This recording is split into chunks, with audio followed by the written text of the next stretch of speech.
Hello, everybody. Welcome to the next episode of the Stu and the Nunn Show. This is our new on the fly show, if you would, or throughout the week. We're going to do different episodes, and there will be pre-recorded, and they were going to be posted throughout the week on different topics. So rather than doing our Thursday night show, as I talked about last week on the last Thursday night show, these will be smaller clips, 5, 10, 15, 20 minutes in length. Will be where I'm interviewing somebody or just talking about a specific topic. So this is the one I'm going to do.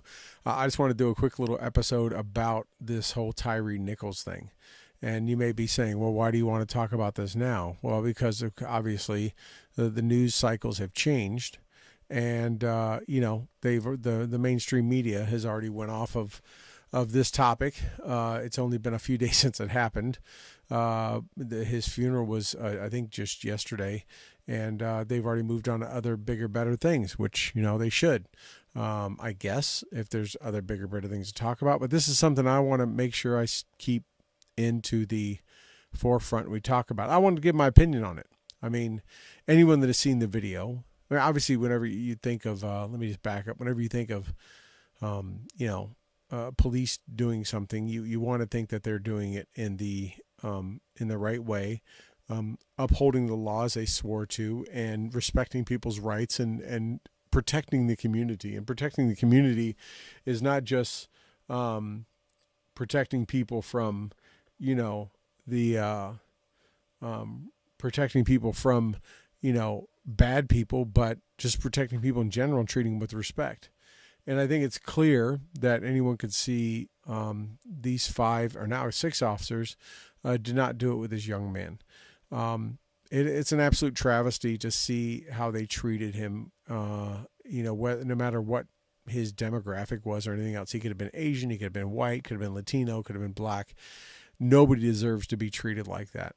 There's still a lot of questions to be answered too. I think they've released the video, but they didn't release all the video. I would like to see the dash cam footage. Knowing what I know about how people are stopped in police actions, I would like to, know what led them to yank him out of the car, because they said what he was doing was driving erratically. And, when you drive erratically, you're some kind of non-felony stop. Right? They pull you over, they approach properly, trying to protect themselves, and they ask you questions and, things along that line, and try to determine whether you're impaired or what's going on. So, it is to yank him out of the car, and that's the first footage you see, yank him out of the car like they did. It implies that either it was a felony stop or he did something to threaten the lives or the well-being of somebody, like on the road, like driving erratically to that point. So I want to see the dash cam footage. I want to see, and when I say I want to see, I think all of us want to see, right? Also the footage of all the body cams, because what led these officers to come up and start yanking him out and beating him that way? And regardless of what he did, I think every police expert, police that had more experience than I do, have all come forward and said, they did no time did they try to, restrain his hands and actually put cuffs on him and arrest him and mitigate or lower the risk of him doing something by, locking up his hands so he couldn't do anything, because, the hands are where the threats are. That's what we train for.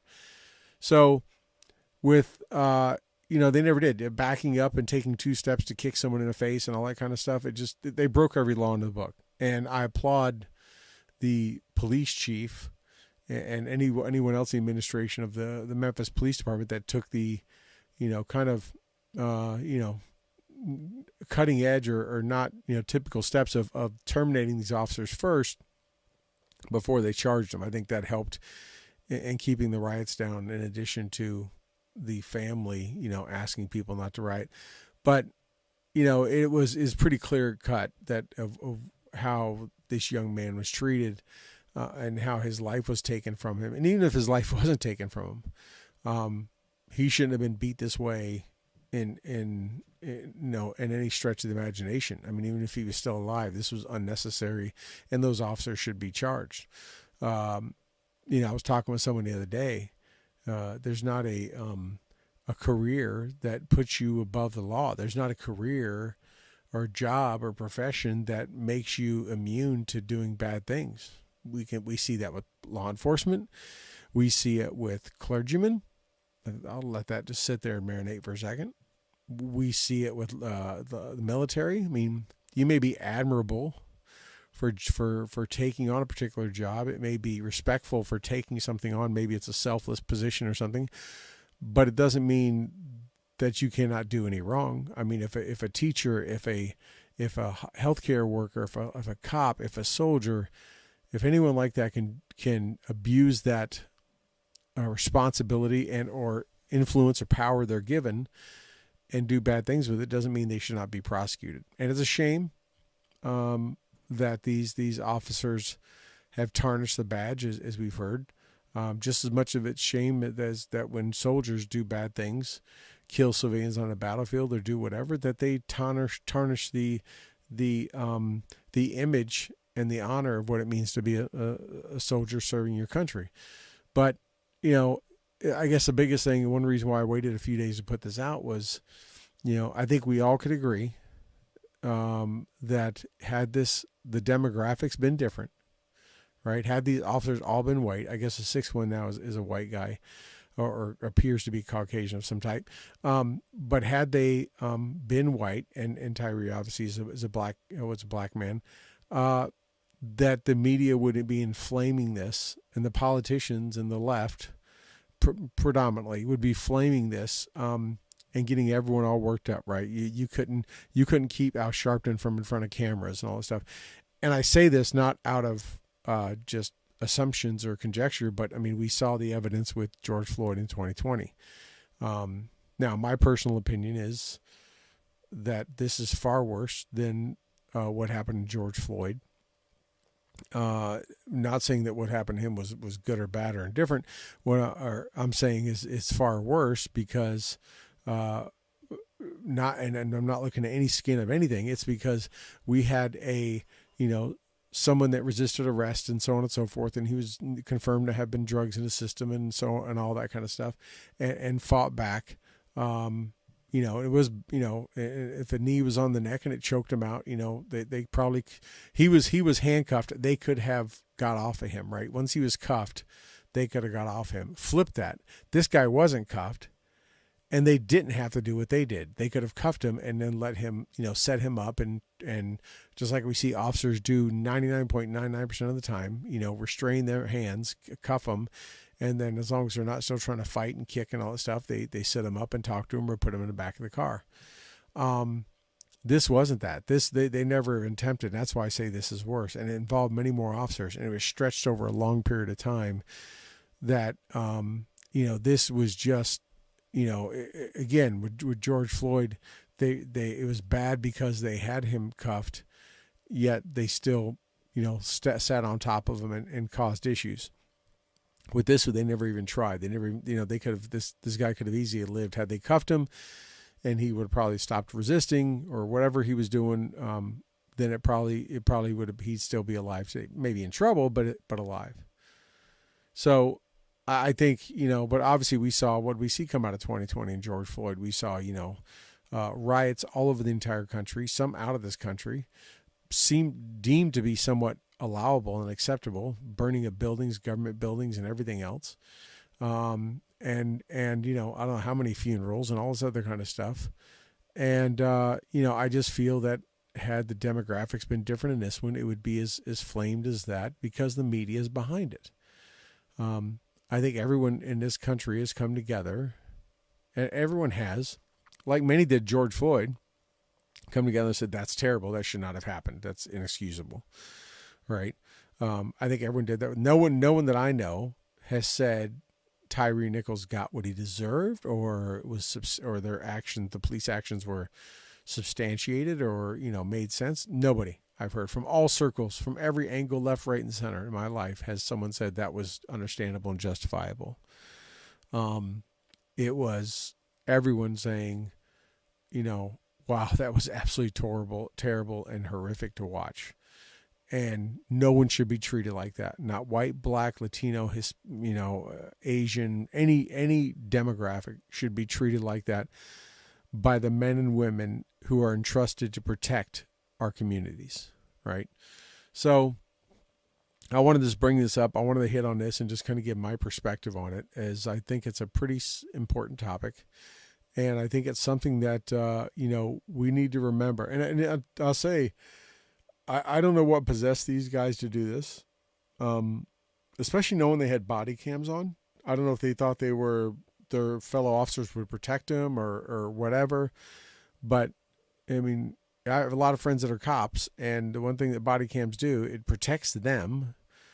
It protects people probably from some bad actions happening, but it also protects a lot of cops, because people make accusations against them and say, that cop beat me and did this and do that, and they can say, watch the camera. And no, I didn't. And I don't know what these guys were thinking. Were they so amped up or so mad or whatever that they continued to do this and act this way without any of them having a conscience and saying, stopping the others or worrying about what the body cam was going to show?